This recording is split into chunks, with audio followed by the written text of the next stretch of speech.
Welcome to week 13 of Foundation 52. This week, we cover when to hire. There's 3 videos. The first video is on hiring your first employee. The second video is all about job descriptions. And video number 3 introduces a new concept called Ideal Employee Avatar. That's right. We're going to do another avatar. We know you love the first one so much. This one's actually a lot of fun. Okay. Let's dive right in to hiring your first employee. Hiring your first employee can be a little nerve-wracking for a couple of reasons. One, how do you know which position to hire for? How do you know if you're truly ready? How do you incorporate core values into the hiring process? What do you do if you overshoot and you have to lay somebody off? Like, there's a lot of things that people consider. And when you're talking about hiring somebody who's not a family member or a friend, it can get a little bit overwhelming. So we're going to break all of that down for you this week and just walk through how to make your first hire that isn't a friend or a family member. All right, let's dive in. First, let's start with how do you determine when the timing is right?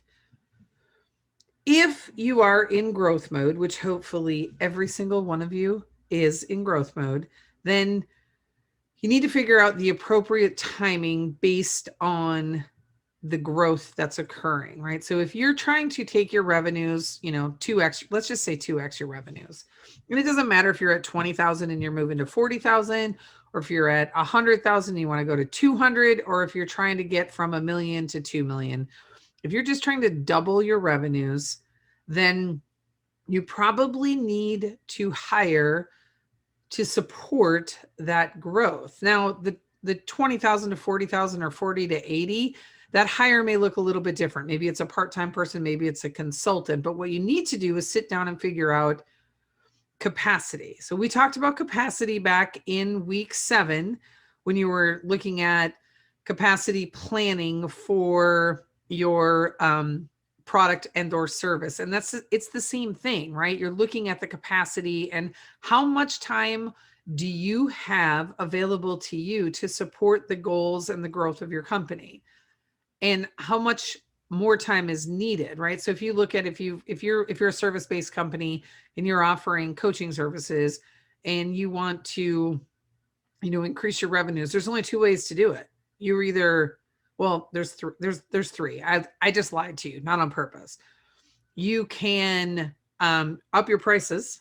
That's one way. You can add an additional coach onto your team by working, or you can work more hours.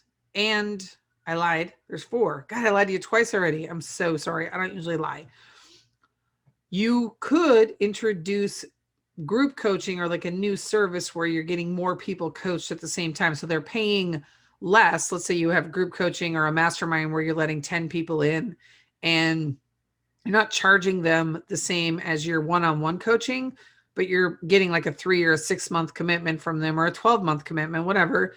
And then you're charging them. And now you're spending less time because you're coaching in a group or a mastermind, but you're increasing your revenue. So there's some options for you, but this is really about the employee hiring, right? It's not about capacity planning. If you need to figure out if it's time to hire your first employee, take a look at your growth and how you're trying to grow, or where you get the most complaints or stress the most about your business. It's really an and or, not an or. All right. So if you're not following up on sales, or you're not able to build your pipeline, or you're not marketing, you're not doing enough to market, then it might be time to look at hiring somebody. And again, this could be just a consultant or a part-time person, could look at getting an intern. There's options. If you're not ready financially, the point here is the hiring, getting the help, and figuring out what that person's going to do. And how you figure out what role you're going to hire for first is do an audit of everything that you're doing or the other employees in your business are doing. Like, what are all of the tasks that are already happening? Who owns them? What roles do you already have in place?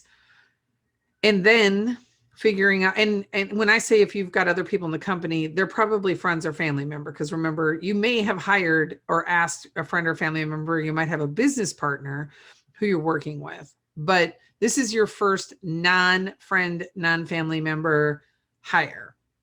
So figuring out what everybody in the company, if and even if that's just you, is currently doing, where are their gaps, right? Where are things just falling through the cracks, which we started to address a couple minutes ago?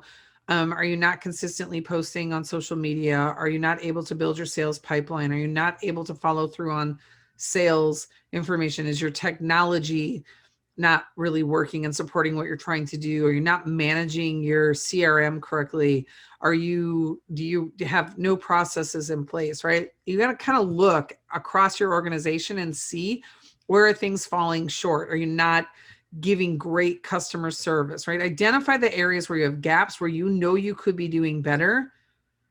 Figure out which ones of them are not really your strength or in your sweet spot, right? So maybe you're just not great at marketing. Okay, so now is it time to hire a marketing person? What would that person do? So start by writing a job description for the role you want to hire. Once you've kind of honed in on what the role is, you want to create a job description, and you want to create a job description, start with just the basics of what the role does, right? So that's going to give you an idea of, okay, should I be looking at a part-time person or a full-time person here? Should I go for a consultant?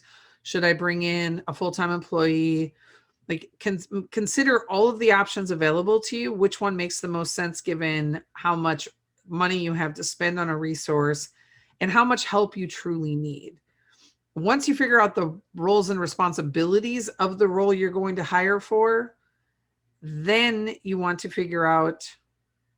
write the job description to include your core values, right? Because you want to be hiring for your core value. And we're going to talk about job descriptions in the next video. So again, I don't want to go too detailed on that. I do just want to say that's a really good way to kind of hone in on who you want to hire or who you should hire first.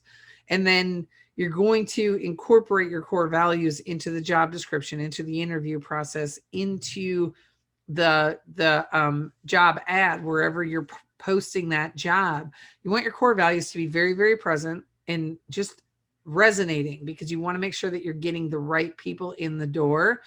And you want to make sure that you understand what your budget is, clearly what the person is going to be doing. And honestly, if you're hiring for a role, you need help.